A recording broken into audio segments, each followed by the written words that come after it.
All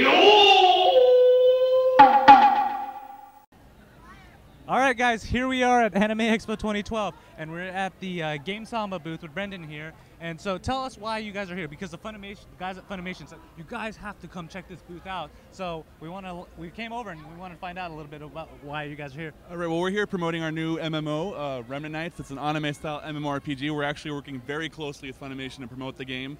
Funimation's Justin Rojas, who just stopped by our booth you saw, he's actually one of our first players. Oh, that's pretty sweet. Gen's been a fan of the game, the CEO of Funimation, since the day we started the company. So Funimation's working very closely to us. They told us to come to Anime Expo.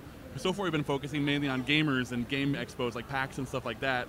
So come to the anime show, people love the game there, so we came, and it's been going pretty well so far. It's good, good. Can you tell us a little bit about how the backstory and the world of Remnant Knights right here? Right, well, Remnant Knights takes place in a version of Earth that's somewhere in the future. No one quite knows how far it is in the future. So what happened was Earth collided with a few other dimensions that basically ran Earth to the ground and destroyed it. Okay. Yeah. So people who survived have rebuilt the planet, remembering it from stories that they've read before in history books. So it's actually got a lot of mixture. There's a map that's like ancient Egypt. There's one like Wizard of Oz. There's one that's like a Tolkien Elven thing. Because they don't know what the Earth was like. Yeah. But that's the basic story, and the player's goal is they enter an academy that's training people to fight these monsters that are still around from that instance. Yeah. And those people are trying to fight to take out the monsters and basically save the Earth so it doesn't happen again. Okay.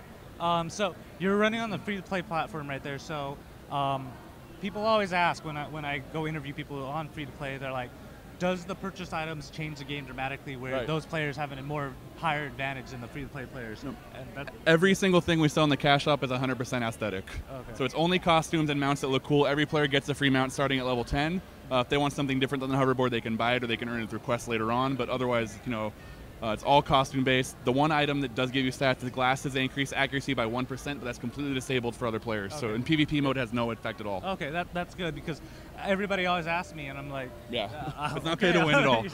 All right. Complete opposite. Yeah. So what kind of different game modes do you have? Do you have the PvP and the environment? It's pretty evenly mixed between PvE, PvP, and social elements. The PvE goes through, I believe, 12, 13 maps. We're adding another one in the expansion coming on July 11th.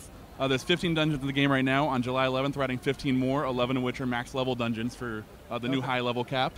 PvP modes, there's a mode at level 10 called Marble Battle, which is a 5-on-5 capture and hold type mode where you play against the other team and whoever's controlling 2 of the 3 points gets score. First one, a certain score wins. There's also traditional duels and things like that. And the big other feature we're adding is for level 60 players, which is the max level. It's called Arena Battle. It's a Marvel vs. Capcom style PvP, so it's 2 teams of 5. Your order's randomly shuffled. First 2 people fight.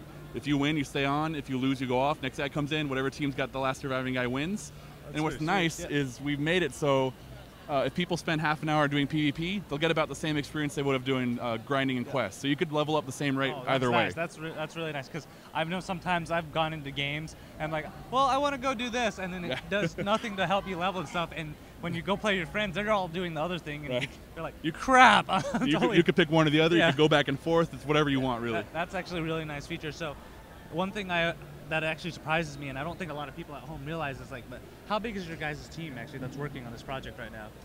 Our actual publisher, we have, I can't remember the exact number, we added a couple, I think we have 8 to 10 games running right now, and we've got about 12 people at our office full-time. The developer working on Remnant Knights is, I believe, 200 people, and they're over in South Korea. That's actually crazy, because you see all these names of these companies, but you don't realize how many people are just working day and night working with it. So where are you guys located right now? Our office is up in Everett, about 20 minutes north of Seattle. Okay. Nice weather over there. Kind of rainy, but if you like the coast. A little warmer down here. Yeah.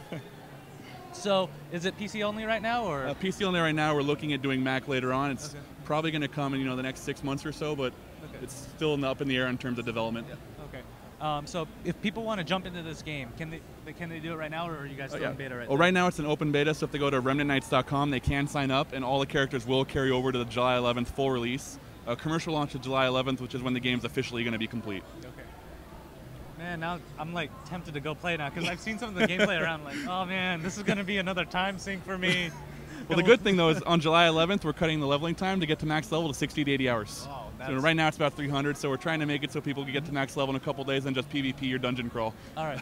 So is there anything you want people to know that your future plans for this game that you really want to get out there and have people go home. Another thing we haven't really announced, I think, to only 2 or 3 people, but in October, November, sometime in the late fall, we will be adding raid dungeons, which are 12-man dungeons with giant bosses, giant loot, stuff like that. So that's the next big update coming. Oh man, I'll be there when that comes out. I'll be there.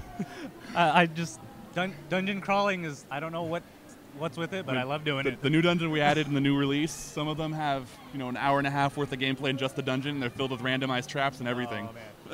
Oh man, now you got me super excited. So, all right, Brendon, I just want to say thank you for just giving us a chance to stop by, talk, find out about it. And anytime.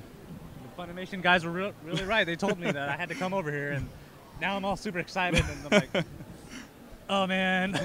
It's good to hear. All right, guys, more from Anime Expo coming after this.